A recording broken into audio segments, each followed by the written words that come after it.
दोस्तों yes bank पर बहुत बड़ी खबर निकल के आई है और साल का सबसे बड़ा ऐलान यस बैंक की तरफ से किया गया है और बहुत बड़ी यस बैंक को लेकर। और ये 4 नवंबर को दोस्तों बहुत बड़ा यस बैंक के लिए दिन होने वाला है। खबर है आपके सामने, यस बैंक शेयर साल का सबसे बड़ा ऐलान, यानी कि 4 नवंबर को हो सकता है। और बहुत बड़ा ऐलान, तो शेयर पर आपको नज़र रखनी है। अभी कल ही आप यस बैंक आपने देखा होगा 10% चला, उसके बाद आज भी थोड़ा प्रॉफिट में ही यहाँ पे क्लोजिंग यहाँ पे दी है। और यस बैंक शेयर 1% बढ़कर यहाँ पे लगभग लगभग आप देख सकते हैं 21 रुपये के आसपास यहाँ पे यस बैंक ने क्लोजिंग दी है। लगभग लगभग मैंने समथिंग यहाँ पे बताया। तो क्या बड़ा अपडेट यस बैंक को लेकर निकल के आया है वो दोस्तों आप लोगों के सामने यस बैंक के शेयर में दिए जाए। लेकिन 3 महीने में शेयर में देखें दोस्तों तो गिरावट ही है, 17% शेयर टूट चुका है।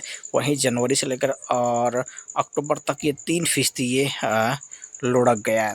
और अब खबर आई कि यस बैंक 635 करोड़ रुपए के अनसिक्योर्ड लोन को बेचने की तैयारी में है। सुना आपने, ये सिक्योर्ड लोन नहीं है, अनसिक्योर्ड जो लोन है उसको बेचने की तैयारी में यस बैंक। बीएस यानी बिजनेस स्टैंडर्ड की खबर के मुताबिक, सुना आपने, खबर किसके मुताबिक है? बिजनेस स्टैंडर्ड की रिपोर्ट है दोस्तों ये। यस बैंक के 635 करोड़ रुपए के अनसिक्योर्ड लोन को बेचने की तैयारी चल रही है और 4 नवंबर 2024 तक खरीदने वालों की दोस्तों आवेदन मांगे गए हैं। अभी इनमें देखना होगा कौन कौन ये भाग लेने वाले हैं। तो ये यस बैंक के लिए बहुत बड़ी अपडेट है और बहुत बड़ी खबर है। बैंक के एनपीए के लिए 22.80 करोड़ रुपए का आरक्षित मूल्य निर्धारित किया है, जिसका अर्थ है कि सिर्फ यानी कि 3.5% की ही वसूली यस बैंक को होती हुई दिखाई देगी। पोर्टफोलियो में 307 करोड़ रुपए के पर्सनल लोन और 327.77 करोड़ रुपए के क्रेडिट कार्ड है। तो आपको बता दें कि यस बैंक, आपको बता दें पहले ही जो इनका 48,000 करोड़ का जो एनपीए था उनको जेसी फ्लोर को इन्होंने पहले ही 11,000 करोड़ के समथिंग में ट्रांसफ़र कर दिया था। इसके अलावा JCF यस ट्रस्ट के ट्रस्ट के रूप में कार्यरत JC flowers asset reconstruction company ARC दोस्तों, जिसका पूरा ये नाम है। और एआरसी को ये एआरसी को ये बैड लोन्स बेचे गए थे 2022 में। 18 नवंबर को नीलामी के माध्यम से 4 कंपनियों carnival films, cinema ventures, carnival film entertainment और स्टारगेज एंटरटेनमेंट से 1290 करोड़ रुपए के एनपीए को बेचने के लिए केस के आधार पर काउंटर बोली दोस्तों मांगी गई है, जो केवल कितनी की होगी? 78 करोड़ रुपए की एंकर बोली की गई है, क्योंकि इनसे आपको पता सिर्फ 6% ही पैसा इनको मिलने वाला है मात्र, और ऊपर तो सिर्फ 4% ही बताया गया था। तो आप मोटा मोटा समझ सकते हैं 5 से लेकर 6% तक का पैसा इनको मिलने वाला है यस बैंक को। बाकी और पैसा आपको पता है बेड लोन में आज चला ही गया, क्योंकि पहले भी 48,000 करोड़ का मैं आपको दिखाऊँ नीचे तो 11,000 और 200 करोड़ रुपए मिला है 48,000 करोड़ के बदले। पहले यस बैंक का दोस्तों जो कुल पे एनपीए आपको पता है, यस बैंक का जो एनपीए था, जो बैड लोन था, वो आप देख सकते 48,000 करोड़ रुपए था। लेकिन फिर भी जैसे तैसे उनमें से 11,000 करोड़ रुपए यस बैंक को मिलने वाले हैं, वो भी धीरे धीरे किस्तों के माध्यम से। तो ये 2022 में ये 48,000 करोड़ रुपए है ना, ये इनको दे दिया है कि आप 11,200 करोड़ रुपए में 48,000 करोड़ रुपए आप वसूलो उनसे। अब वो अगर पूरा वसूल है तो ये जैसी इनका ही रहेगा, कि इनका जैसी फ्लोवर का, यानी कि मेहनत वो कर रही है ना, वो लड़ाई झगड़े वो कर रही है, जो भी कानूनी दावपेच है वो जैसी फ्रॉड्स कर रही है yes bank free. Yes bank को पैसा मिलने वाला है सिर्फ 11,200 करोड़ रुपए। तो ये भी बहुत बड़ी बात है। 48,000 करोड़ में से पूरा तो नहीं डूबा, 11,200 करोड़ इन कंपनी को मिलने वाला है। और मान लीजिए कुछ 11,200 करोड़ रुपए इनका मिल रहा है, तो एक तो ये 48,000 करोड़ पूरा ही डूबा हुआ मान रहे थे, जिनमें से 11,000 करोड़ रुपए कम से कम मिल रहा है। वैसे ही वही बात यहाँ पे है कि जो 1,200 करोड़ रुपए है उनमें से कम 78 करोड़ रुपए तो यस बैंक को मिलने वाला है। तो ये अब बहुत बड़ी बात है यस बैंक के लिए। इस महीने की शुरुआत में जैसी फ्रॉड ने स्विस चलन नीलामी के माध्यम से 1,351 करोड़ रुपए के कुल बकाया वाले 5 एनपीए खाते के पूल के लिए काउंटर बोलियां मांगी, जो एरएस मैनेजमेंट समर्पित assets care and reconstruction enterprises से 5 करोड़ रुपए की नकद एंकर पॉलिसी से शुरू हुई थी। जो ये पांचों कंपनी दोस्तों सुभाष चंद्रा के नियंत्रण वाले एसएलजी ग्रुप से जुड़ी हुई है। इन संपत्तियों के लिए स्विस चैलेंज नीलामी 6 नवंबर को होनी है। तो आपको इसके लिए यानी कि इस खबर के माध्यम से आपको मैं बता दूं कि यस बैंक, इस पर जेसी फ्लोर का जो नाम आ रहा है, तो आप यहाँ पे देखिए दोस्तों जेसी फ्लोर का नाम क्यों आ रहा है यहाँ पे बार बार, क्योंकि जेसी फ्लोर को जो 48,000 करोड़ का जो एक ट्रांसफ़र किया गया ना, तो यहाँ पे आप देखिए इसके यानी कि जेसीएफ यस ट्रस्ट के रूप में कार्यरत JC flowers asset reconstruction company 18 number नीलामी के माध्यम से 4 कंपनी यानी कि 1290 करोड़ रुपए दोस्तों कुछ इनकी जो 1290 करोड़ का जो बेड लोन है वो जेसी फ्लोर के माध्यम से जो 48,000 करोड़ में से ये धीरे धीरे जो 11,200 करोड़ रुपए मिलेगा ना, उनमें से ये पैसा 78 करोड़ रुपए ये यस बैंक को मिलने वाला है। बाकी तो आपको पता है जेसी फ्लोर को मिलने वाला है, तो वो बात यहाँ पे चल रही है।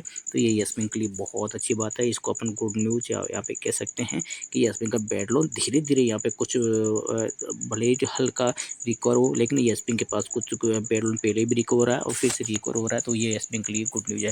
तो 4 नवंबर के लिए यस बैंक को बढ़ा देना है, या 4 नवंबर यहाँ पे ये बोलियाँ लगेगी, तो यस बैंक के लिए एक अच्छा यानी कि अपॉर्चुनिटी है, एक गुड न्यूज़ है। ऐसा नहीं है कि यस बैंक में कोई बैड न्यूज़ यहाँ पे चल रही है। आपने यहाँ पे देखा होगा यस बैंक में अभी जो रिजल्ट है दोस्तों क्वार्टर, तो कंटिन्यू अपना आपने देख लिया, कम से कम 1 क्वार्टर 2 क्वार्टर की बात नहीं कर रहा मैं, लगातार कम से कम मेरे ख्याल से शायद हो गए होंगे शायद 7 क्वार्टर से लेकर 10 क्वार्टर कंटिन्यू यस बैंक ने मतलब प्रॉफिट यहाँ पे दिखाया है। 2020 में जब हालत ख़राब हुई थी उसके पश्चात जब ये संभला, और देख सकते हैं मेरे ख्याल से 2022 से कंटिन्यू ये प्रॉफिट नज़र आ रहा है।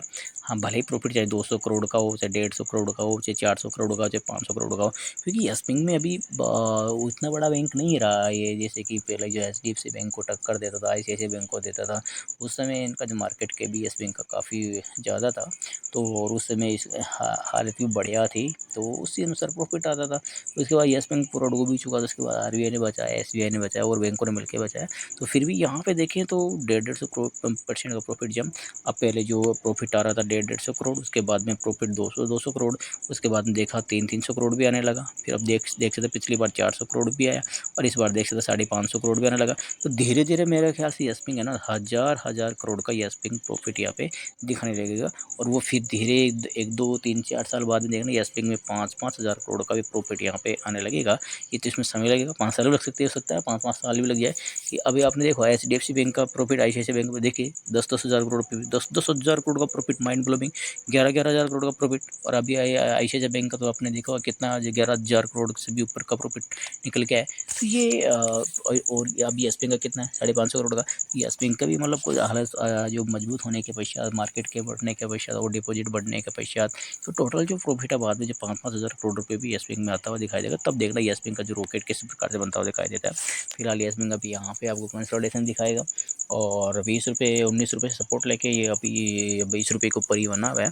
तो मेरा मानना है कि यस बैंक में आप यहाँ पे अगर बने हुए तो ही, फिर भी एवरेज करना चाहिए तो आप यहाँ पे एवरेज यहाँ पे कर सकते हैं। अपने एडवाइज़र की सलाह लेना ना भूलें, क्योंकि किसी प्रकार की कोई बैड न्यूज़ आती है तो उसमें देखो गिरावट से मार्केट को कोई बचा नहीं सकता। यस बैंक ने पूरा मार्केट अभी आपके सामने गिरा है, तो वैसी बातें चलती रहती है, और आपका पैसा दो रिस्क आपका रहेगा। यहाँ पे सिर्फ एक हम एक एनालिसिस ही कर सकते हैं, संभावना व्यक्त कर सकते हैं, और कि यस बैंक में अच्छा, क्योंकि यस बैंक के कुछ अंदरनी जो खबरें हैं कि किस प्रकार में इंडेक्स में शामिल है। अभी एमएससीआई इंडेक्स में यस बैंक शामिल है, निफ्टी नेक्स्ट 50 में फिलहाल यहाँ पे लिस्ट में नज़र तो नहीं आ रहा, पहले था ये, तो हो सकता है इसकी जगह दूसरे ने ले लियो। अब लेकिन ये यस बैंक में एक अच्छी बात यह है कि यस बैंक जो है निफ्टी का जो वेट शामिल होने के लिए लिस्ट में, इसका मार्केट कैप और इसके जो इनकी जो संभावनाएं और निफ्टी के अंदर होने की संभावनाएं चल रही है, लेकिन होगा नहीं होगा वो अलग बात है।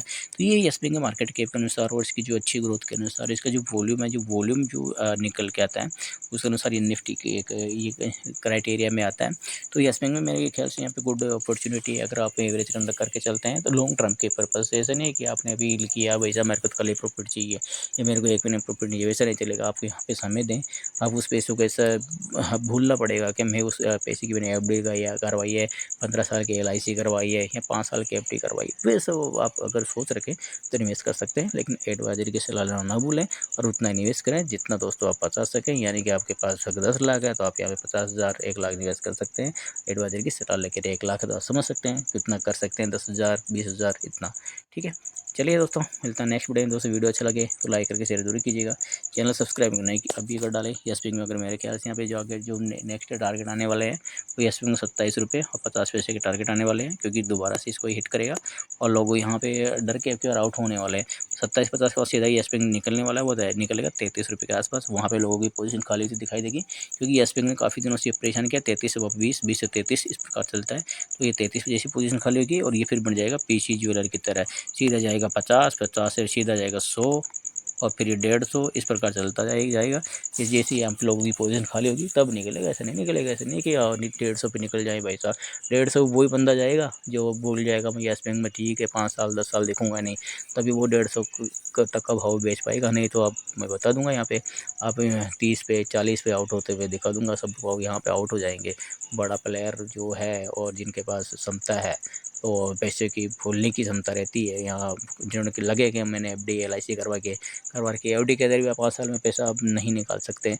एलआईसी में आपने देखो 15 साल की एलआईसी होती है तो 15 साल के में क्या आप पैसा निकाल लेते हैं, जबकि आपको वैल्यू को पता ही नहीं होता है कि कितना बढ़ रहा है कितना घट रहा है। यहाँ तो आप देख रहे हैं इसलिए आपके धड़कने हल हल चलती रहती है, हाँ हाँ क्या हो गया क्या नहीं हुआ।